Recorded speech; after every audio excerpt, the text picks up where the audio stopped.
Hey everyone, and welcome to episode 23 of Robbie's Backstage Bants. Today, I am joined by the lovely Maiya Quansah-Breed. Hi, how are you doing? I'm good. How are you? I'm all right. How have you been coping yourself with all of this sort of awful? Feels like it's never going to end. Just day by day, really. I just not really. I try not to dwell too much on our situation because otherwise it really can bog you down, can't it? Yeah, Just I mean, try I've not totally to. forgotten what real life is like at this point. Yeah. So yeah, just it's just day by day, really, isn't it? There's not really much else we can do, and I'm just waiting for that day where we can be told that we can go back to work. Really. Yeah, I bet that is quite difficult. But obviously, Mm. you did get to do a bit of work in the middle, which was nice. Just a tiny bit, but it was still quite Yeah. good. So the first sort of questions I've got today are about how you got to where you are and the journey. So the first question is really vague. Answer it however you'd like to. It is, what is the journey of how you got to where you are today? That's not vague at all. Gosh, a lot's happened in the past 15, 16, 17 years. I started singing when I was around 4, and it was one of those things where, I was probably singing more than I was speaking, and my Yeah. mum, well, it was my grandma, so my mum's mum, who said she can sing, and my mum was like, "Oh, shut up, she's 4," like she just making songs up and just Yeah. babbling, and my grandma was like, "No, no, she can hold a tune." Because I used to force my grandma to sing with me. I used to pretend to play the Oh. organ like I could play it, and then and make her sing with me, and it was always like Oh. Amazing Grace or some hymn. And my grandma, bless her, she cannot sing whatsoever. And I'd be singing like, "Come on, grandma, you're not doing it right," and she'd be like, "Oh," wailing and stuff. Um, so, oh, God rest her soul. Um, Oh.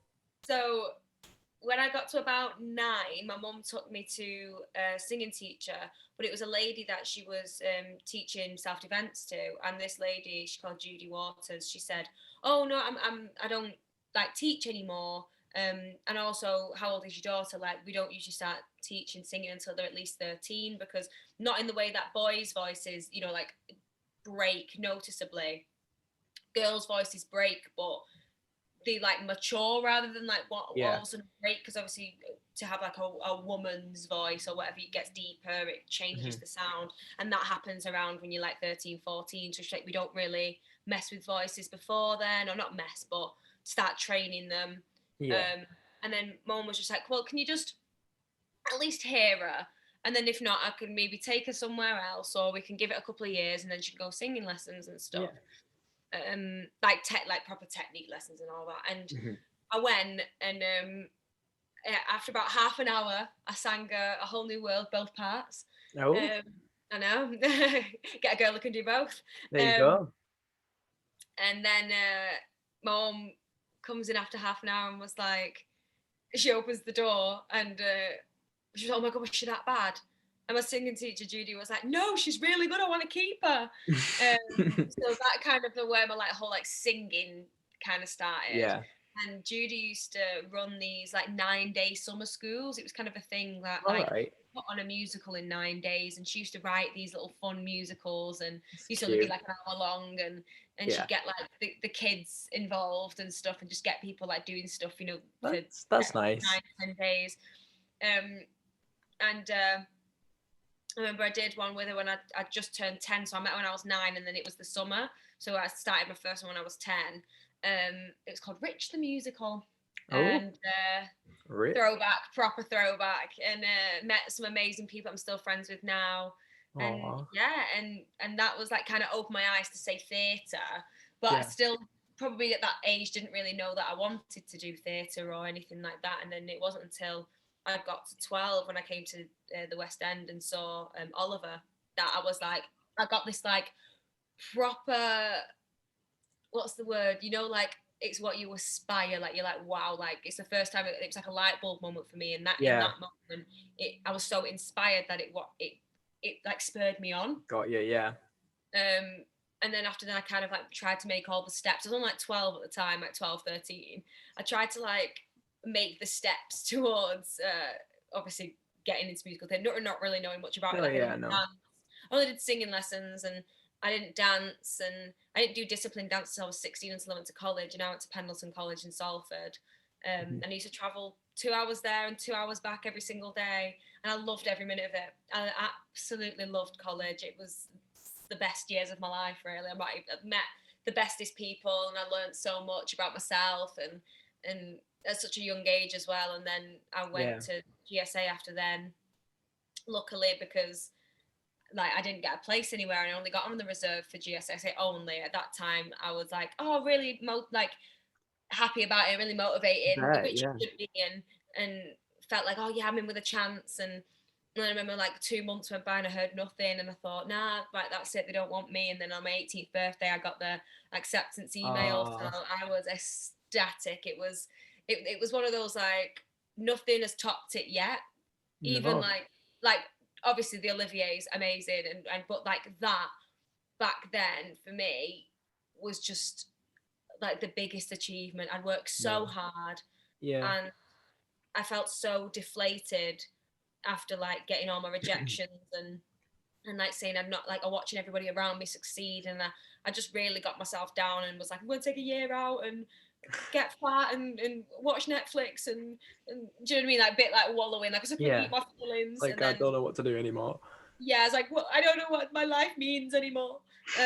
But it wasn't until like, this is just like a small nugget, but it wasn't until I went to like drama school, and when I finished, that I realized that like drama school isn't the be all and end all. Like it's amazing to go, it's such an opportunity, and it's amazing to be in training, but there is so many other ways to train. So whether you go to drama school or whether you decide that path's not for you and you go straight into going to Pineapple and going to Studio 25 in Manchester, or going to all your dance classes and going to open calls and stuff, there is so many avenues into theatre that I wasn't aware of when I was younger.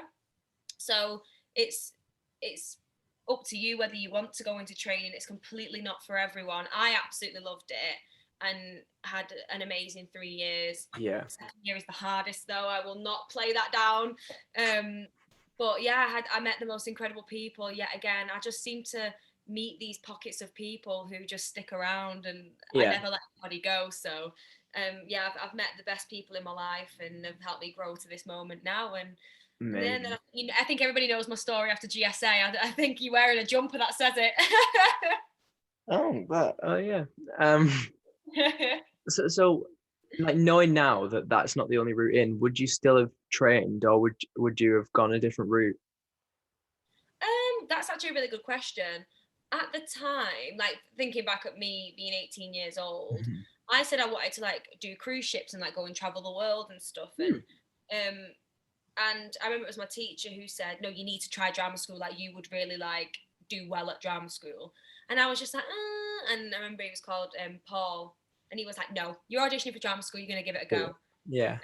And I have to thank him and owe credit to him, because I wouldn't be where I am now without him. Like, like fire up my bum to say, come on, like you're capable. And it's not to say that doing cruise ships is any less than going to drama school. Absolutely not. He was just like, you will really flourish and do really well in training.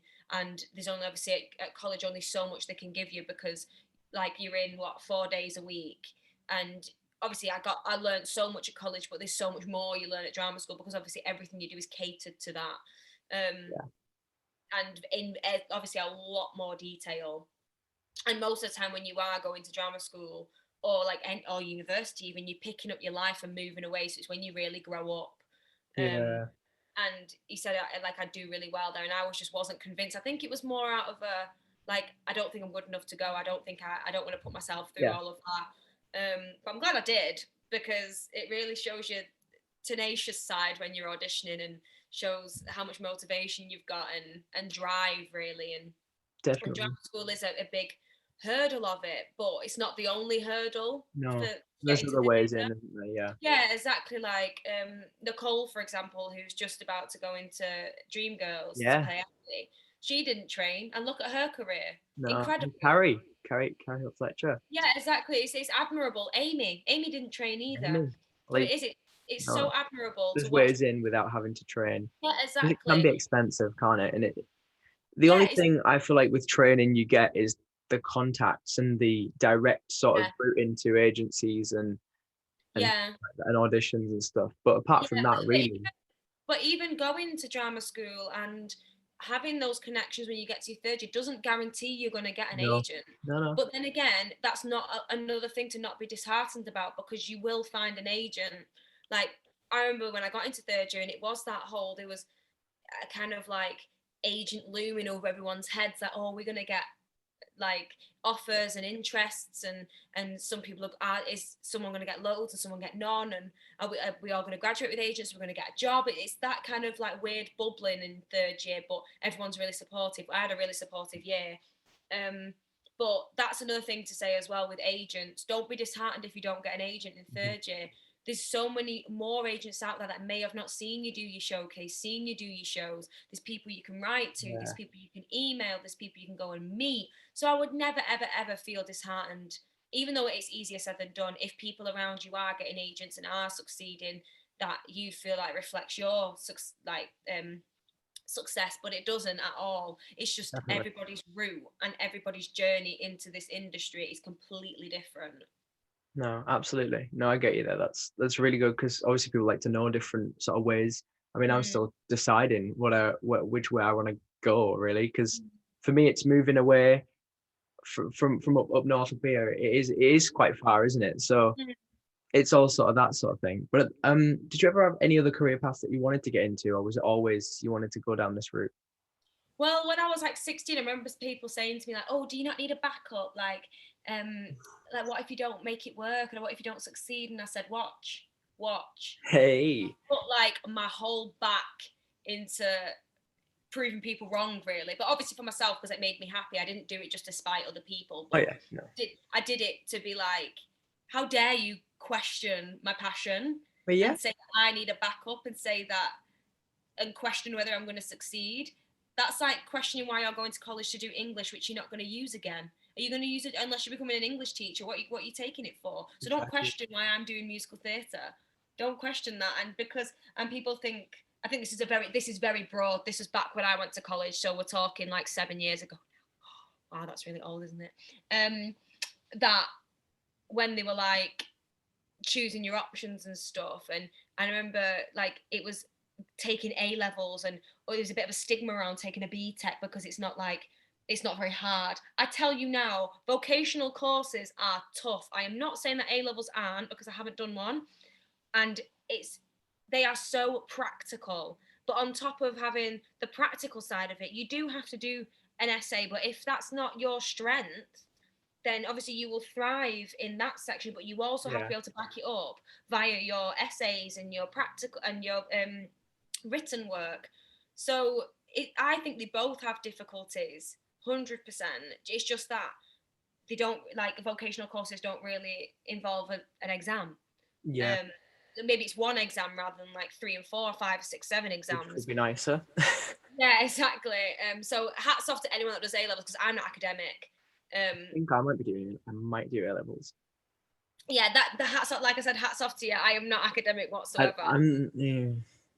But I've kind of like veered off your first point. But basically, what I was trying to get to is saying that I kind of push myself to do musical theatre. But Yeah. if I didn't do musical theatre, I probably would have done something like language based. Ooh, I've said this before. Languages fascinate me. I find it so like definitely. fascinating. I reuse the right word. Fascinating that you can communicate with people in many forms and many different languages, whether that Yeah, be like sign language, whether that be their country's dialect, or I find it really interesting. Um, definitely. and I remember at school I was really angry because I did really well at Spanish and I wanted to continue it into AS level when I was 13. And my teacher, I can't remember who it was, but they said I couldn't do it and I had to do this certain humanities Oh. qualification. I never used geography since. I was so angry that I had to do geography because I didn't like it. I wanted to continue my language. Yeah. And I have continued, don't get me wrong, but I wanted that qualification because I probably could have done more with that than A level with than GCSE Spanish. I probably could have done Definitely. more with AS Spanish, and then I probably could have gone and got an A level, and I could have gone and done a uni course, but I don't have the qualifications to do so. No. So I just learn Spanish on the side now for Mm. fun because I really do like languages. Duolingo. Yeah, I think I do have quite a good brain for languages. I don't have the confidence to speak, That's different. Yeah, I no, will I get you. learn that one day, but I've got a good brain for it. Like I'm really good at like understanding phrases. Like I can read a packet of something Spanish on it. That's good. Or if like when me and my boyfriend went to Mallorca, I can like translate what people are saying to me. But Mm. to actually reply to them, I'm like, I know exactly what to say, but I'm just too scared. And anytime someone would speak, they'd look at Jack and then I'd look at him and he'd go, well, I don't know how to reply. You do. Speak. And I'm like, hi. So yeah, it'd be something to do with languages, definitely. Yeah, that's really interesting actually. So now we're just going to sort of jump into a bit of a chat about your career. Now, Yeah. obviously, the biggest thing to mention here is Six. How did you first feel when you got the job? I was so excited. I had, yeah, it was, well, I found out in the room. So at first it didn't hit me. It was a bit of a, what? Like, really? Yeah, Oh, and I've never had a job before. So I didn't know how like things were done. And I just been so like, what? And I remember I went for some food afterwards with my friend who was also auditioning, but that was her first round. I went for some food around the corner from the place we were auditioning, and there was these two other girls as well, and we were all chatting, and obviously I just found out I had the job, and they were all in for the job as well, and I was thinking I um, can't say anything. I was like, I can't say anything, and I told my friend, and she was buzzing, but I was like, I can't tell these other people. I've only just met them. Like, you can't tell them when you hi, just I've got a job. Have you? yeah, hi. And I was really excited, and I remember Grace found out the day later after me when I found out I got it, and then we were buzzing together because obviously we were getting to Yeah, work together. So I was really excited to work with Grace, and I'm so glad that my first job was with Grace and definitely. like someone I knew and my best friend. So like we had the best time. We stayed everywhere together on tour, and like I love meeting new people, but I do get nervous. But I'm Yeah, so lucky and blessed with the group of girls that we got. But like I am so glad I had Grace with me. definitely. No, yeah. It's always nice to have someone you know, especially for your first job, which is, Yeah, that was a good start for you as well. And then yeah, obviously you took it definitely. to the West End. I mean, West End Live? Yeah. We did West End Live and we all met for the first time, other than Amy because she was stuck in Kazakhstan. It's not. So we all met and did West End Live. So we That was rehearsed good. that Friday. I remember we rehearsed all day. We started at like 9 o'clock in the morning. We did some like meet and greet type games and did a lip sync. I remember, and then we started rehearsing. We finished rehearsals at like 5 o'clock, and my voice was red raw by the time we finished, and my body was aching.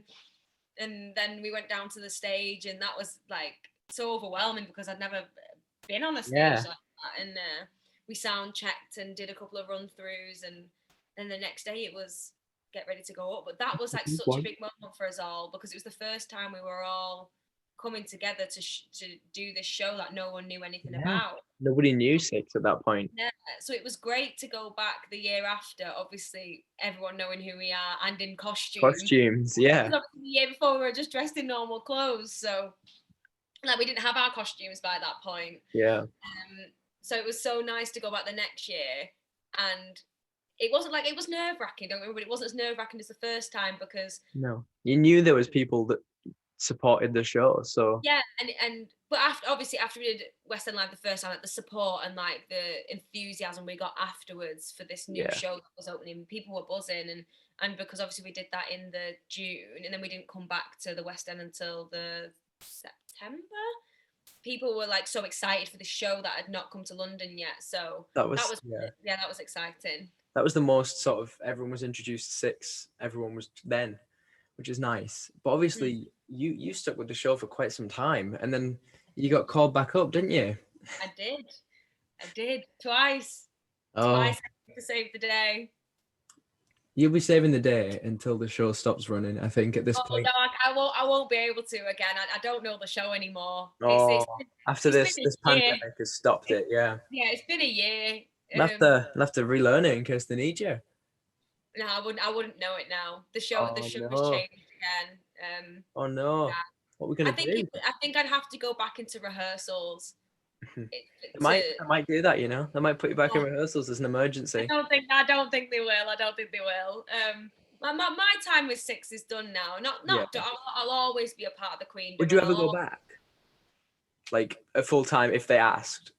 Probably not, and not that's not in a like Not a that you horror. don't like the show, it's just No, oh my god, I love the no, no. show and I love Toby and Lucy. But I remember when I did leave, and they were like, "Thank God, go and get another job. Like you've done your time here." They were like, "We love you, but go fly the nest." Go. And this and we're all the bestest of friends, and that's the good thing. They're so supportive, and they came to see me in Rent, and they support anything I do, and that's the good thing. Like That's it, we like all you're have so part of much the love for queendom each now. other. You know, it's Yeah. not you're not gonna ever not be a part of that. No, I will never not be Catherine Parr. I will never not be a part of Six. I will never. I will always have that accolade, and I wear it with pride. Yeah, absolutely. But it got to a point where I was like, I can't stay in this forever. If I would have taken another contract, I would be still in it now because of the pandemic. Yeah. So I wouldn't have been able to do Sick. I wouldn't have been able to do Rent. I wouldn't have been able to do Cases. I wouldn't have been able to do my solo concert. Like I've done so many other things that I wanted to achieve that I wouldn't have been able to achieve when I was in Six. And that's not saying that Six held me back. Six was No, my no. full-time job. And when you Yeah. have a full-time job, you don't have time for really for anything else. No. And because I worked the most unsociable hours and all the hours that God sent, I didn't have time to do anything else. So Absolutely. when I left, obviously, don't get me wrong, I was gutted, and Six will always have a massive place in my heart. But I knew It was that the time. I had to do something else. I had to fly the nest, and it was one of the best decisions I ever made. Just because, like I say, you can't stay in one thing forever. That's No. not the nature of this career. You go out and you build your CV. You get your credits, and Yeah. so yeah. But no, but then obviously from that, well, not from that, but you then went into Rent, which Mm. was incredible to see you working in the pandemic, which was amazing, actually performing. How did that feel that when you knew that you were going to be going and doing that? Well, we found out in like February that like that was pretty much the cast. So we were like ready and waiting to tell Yes. the world that we were a part of this show. And every month came by, and we were thinking, gosh, this isn't happening in July, because it was supposed to happen in July 2020. Yeah. And it got to June, I think it was. So it's probably like 4 weeks before we were supposed to start. And I remember we got an email to say like, oh, we're gonna rearrange for the like autumn winter season. We're definitely going ahead, and they were telling us all the things they're going to try and get in place, and That was and then great. obviously restrictions and guidelines got stricter, so like they had to like adhere to that to make sure the show could go ahead. So Mhm. about 4 weeks before, I'd not heard nothing since the June. I thought, oh, this isn't happening. Like, so then I started to panic again, and I remember texting my agent being like, any news? And he was like, the second I know, I'll message you. Like, I don't know anything yet. Yeah, yeah. And then I think it was like 3 or 4 weeks before I got we got this huge email to say that like yes, we're like Wow. finally going ahead, like we've got the green light. And but it had to list all the criteria that we had to obviously adhere to make the show go ahead. And we had to have like 2 COVID tests, like one before we started rehearsal, so we lost out on like 2 days of rehearsal. So we rehearsed the show in like 3 weeks and 3 days or something like That's that. fast for a show like Rent. Yeah, we plowed through that show. Like honestly, we plowed through it, and I got to the end Such and a I good thought, job though. I actually know what I'm doing. Sometimes you feel like the rehearsal processes can be either be really rushed, and you don't know what you're doing. But I was like, do you know what? I'm ready to go on stage. Like, I actually know what I'm doing. Yeah. Um, but I think that was the way we rehearsed when it was not like any other rehearsal process I've done before, and I thoroughly enjoyed it. And I was like, I wish like I could work like this all the time, because like Yeah. the way we worked, it just stuck in my brain. I never had to even like write notes because it just stuck. I just knew what I needed to do, and like it was weird because I've never had that before. Yeah. But maybe that's because my brain had been like warmed up to learning stuff from obviously doing Six, because we were Yeah. ever changing, never evolving. It's opened a capacity in my brain that I didn't know Just I had. there. Yeah. Yeah, like an extra like rehearsal brain. Um, so yeah, it was amazing, because it wasn't until we did our first run through, I think, which was like the latter end of the third week, so like just before we were coming to Manchester. Mhm. And we had we weren't allowed like people in the room, No, yeah. other than I think we were only allowed like 2 extra people or 3 extra people, I think, who were allowed to room at a time. So three of Luke's friends. One was I'm shocking with names, but brilliant with faces. One was I think he had something to do with Come From Away. He was like I can't remember his name, but it was someone from Come From Away. And there was another guy from America who actually saw the first ever production of Rent. So was there on the opening night. He Wow. saw it back then.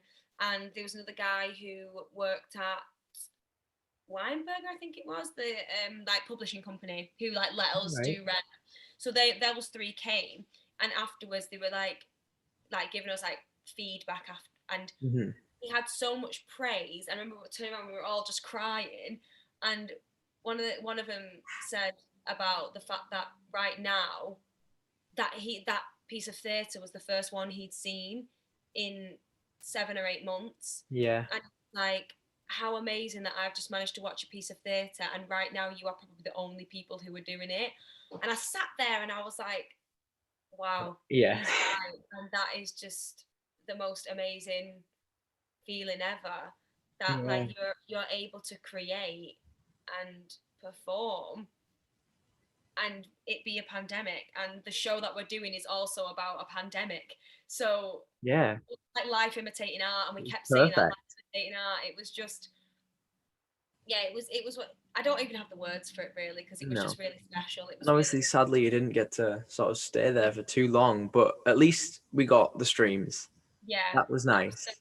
so grateful for that, really really grateful for that, because Yeah. we filmed it during previews, which we would have had so much more opportunities to film it. We would have had like 4 weeks to put this stream together, Yeah. so the pressure was on. But I think we smashed it, if I must say so myself. Definitely. Definitely. It was incredible. I Thank think we need to you. sort of bring it back once there's no Rona. Oh yeah, I have sent it out to the ancestors. I have made my prayers for it to come back. Obviously, I've had the question of like, is it going to happen again? And I don't have the You don't know. answer. It's No. like trying to answer, when is Corona going to be over? When is COVID going to be secure and safe?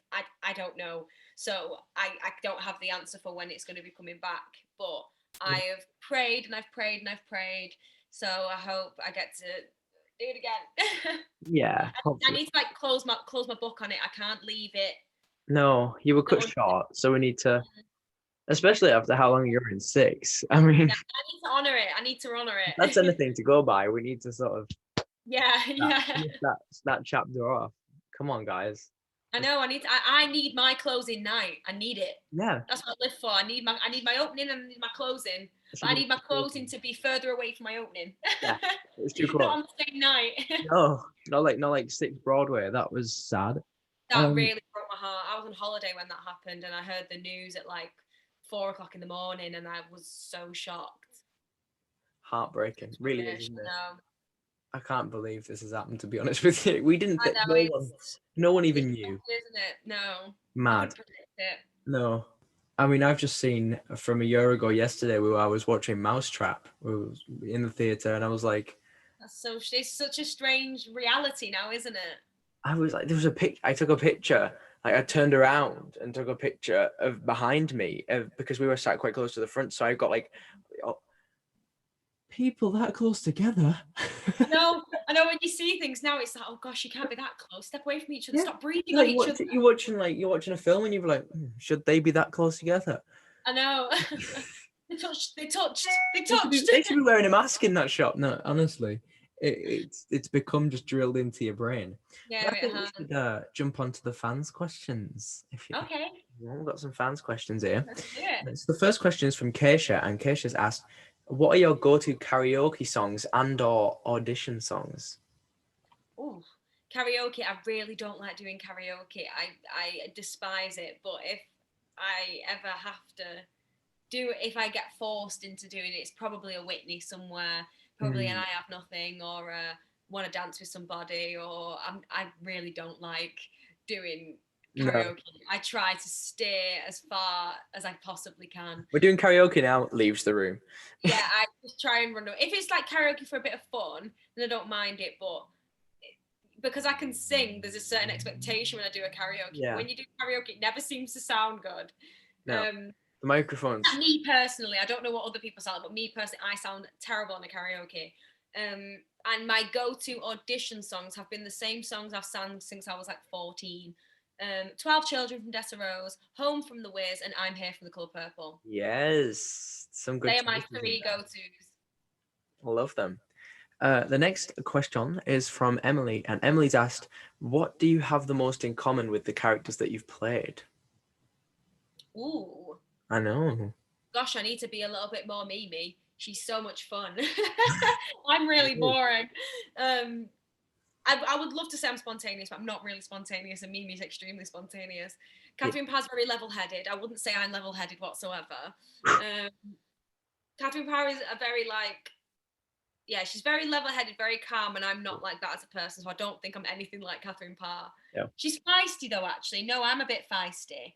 Catherine Parr is very feisty. She stands her ground. And I'd like to say I'm a little bit like that. I don't really let people, I try not to let people walk all over me. Yeah. I think that's something I've learned with more age, and playing Catherine Parr, it makes you realise that like she was a strong woman. She was. So hopefully maybe I can be a bit more like her. Yeah, Mimi was just so much fun. I wish I was more fun.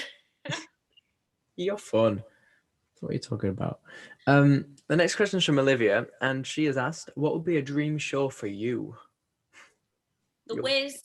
The Wiz. Or Last 5 Years. I'd love to be in Last 5 Years. I'd love to do Parade, actually. I think Parade would be really cool. Yeah. I'm all about an injustice, and I love to tell a story of injustice so people can learn from it and not make the same mistake twice. Yeah. The Colour Purple. I'd love to be in The Colour Purple. Absolutely. I think we should get the Wiz back. Let's do that. Yeah. I don't know whether, I would love that to happen, but I remember reading something saying it's never had a UK premiere. Well, it needs to. I don't know whether it's something to do with the rights. I know it's been done in America and it was on NBC and stuff. Yeah, that was nice. So who would you cast? Obviously yourself as Dorothy, but who would you put in there with you? Oh, like dream cast. Yeah. Maybe someone like Joshua Henry, or my friend Taryn as the lion. I think that would be or maybe Taryn as the Tin Man. I can see that. And Joshua Henry as the lion. Mm-hmm. And then, who was the Scarecrow? Maybe someone like my friend Ahmed, who was in Rent with me, or my friend Shaq, who I went to GSA with, and he just finished Motown. He was Marvin Gaye in Motown. So either one of them. Like, I feel like I'd love to see them both play it because they'd both smash it. So you know, one of those alternating. Yeah, like they're really good. Like people, and these people I know are really good at everything. So I'd love to see them all do everything. Yes. And then I don't actually know the names of the witches. Yeah, they are a witch. They are witches, right? I'm right to say the witches. Yeah, the Witch of the West. So the good witch. The good one. I'd want to say like, oh, that's really hard. The good witch. I would probably say.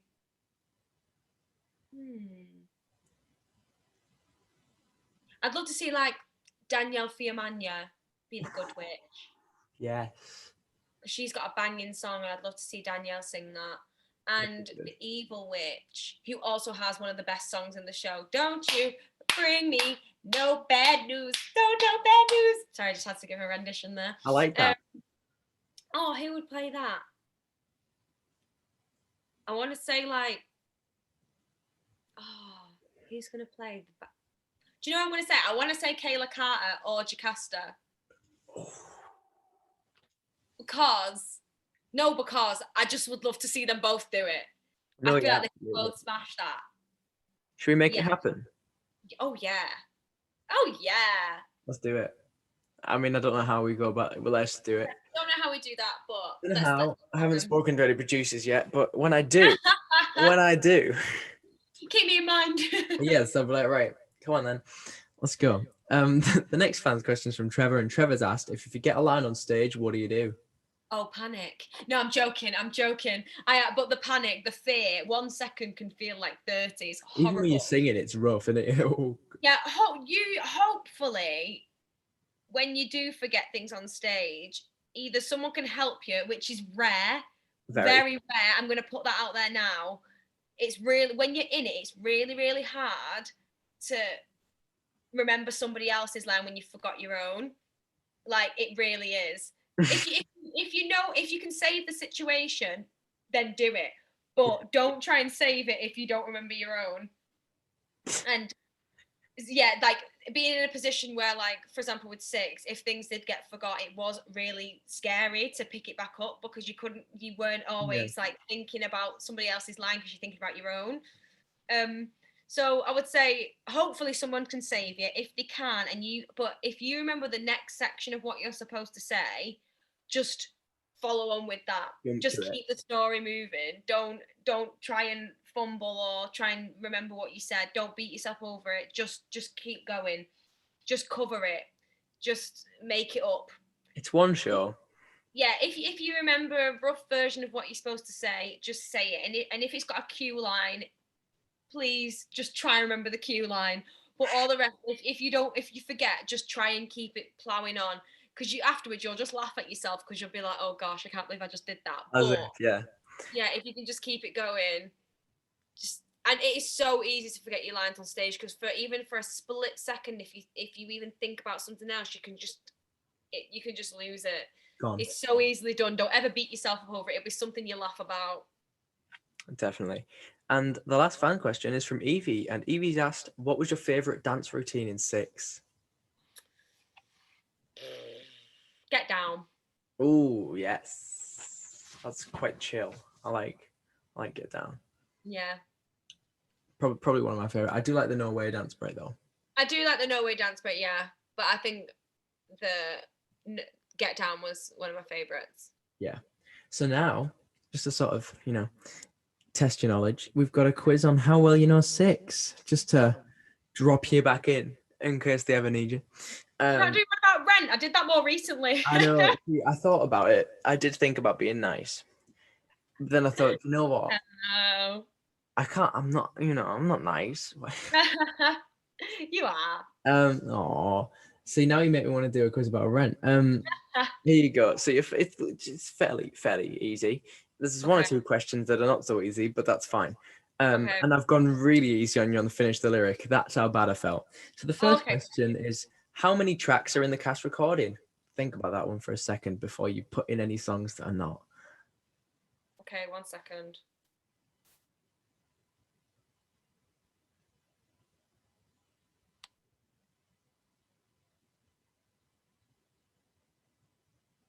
I'm gonna say 9. Yes, 9 is right. And because I know there's no Mega 6 and there's no the one you've been waiting for. Yeah. So, oh my gosh, I was right. There's also no Wearing Yellow to a Funeral, which I'm highly disappointed about. No Wearing Yellow to a Funeral either. My favorite song. So question 2 to finish the lyric. And the lyric is very easy. The lyric, all you get in though, is I'd say Henry. I'd say Henry, yeah, it's true. I'll never be over you. Oh, well, that's the wrong word. See. It's not like you've sang that one on the stage many, many, many, many, many times. I know. See, it's been a very long time. What even are the words?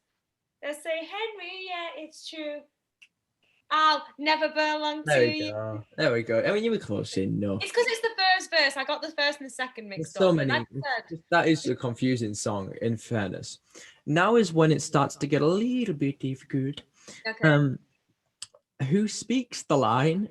This is a who, so you don't need to finish the line. I'm going to give you the line. I can see it now. Henry VIII and his famous 4 wives. Who speaks that one? I can see it now. Henry VIII and his famous 4 wives. Oh. It's in House of Holbein. It is. I can see it now. Henry VIII and his famous 4 wives. I think it's Catherine Howard. It is Catherine Howard. There you go. The next question should be quite easy for you. Well, I will take 1 or 2 answers here, actually. Okay. It's a 2-sided. Where was Six first performed? I'll take I'll take either. Oh, but who are we talking about? Are we talking Edinburgh or are we talking Norwich? Whichever one you want to give me. Well, the first time that Six was ever performed as a show was Edinburgh Fringe 2017. So I will yeah. give you that. There you go. There you go. There you go. And question 5, there is 6 because which queen has the shortest solo song in the cast recording? This is not in the show, and this is quite surprising. I will. This is the hardest question you've got. Shortest one, and it's by seconds. It is seconds out. I'm gonna say Heartstone. You wanna know what it is? It's No Way. Really? If you right, 1 second. So if you, I think No Way is 4 minutes and 1 second. Don't Lose Your Head is 4 minutes and 5 seconds. Heart of Stone, however, is 5 minutes and 10.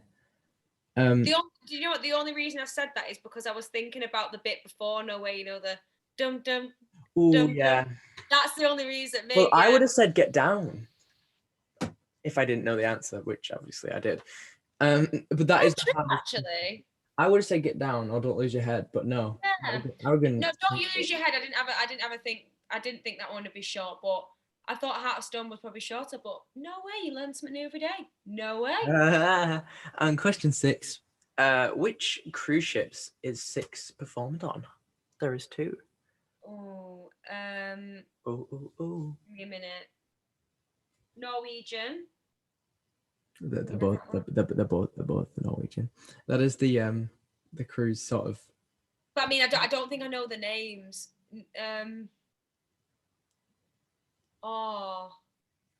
Someone else said them to me as well. They both begin with a B, if that helps. One like Bliss. Yep, that's one. The other one's the name of a really, really strange chocolate bar thing. That doesn't really help, does it? I don't know that one. Bliss and Breakaway. Oh yeah. Biscuity things. No, yes, I do remember a Breakaway, but yeah, Breakaway. No, I To be fair, to say there's a pandemic and you haven't done this job in quite some time, I think you did pretty well. Very long time. I think you did really well. And anyway, whenever you come back, I'll give you a quiz on Rent, eh? We could do that at some point. But anyway, the last thing I want to do is firstly remind people that although we're just having a nice little chat, there'll also be a donation link to Acting for Others in the description. So if anyone does want to drop anything in, we can get some money raised. A thing to check my social medias, which will also be in the description. This description is going to be quite huge. It's really long. I'll keep pointing then. To find out who is up next in the Zoom where it happens. That's not a reference because it's not someone from Hamilton. So wanna be in the Zoom where it happens. The Zoom where it happens. Wow. Gotta make that my theme song now. I'll be your jingle. You should make me a jingle, please. Thank you.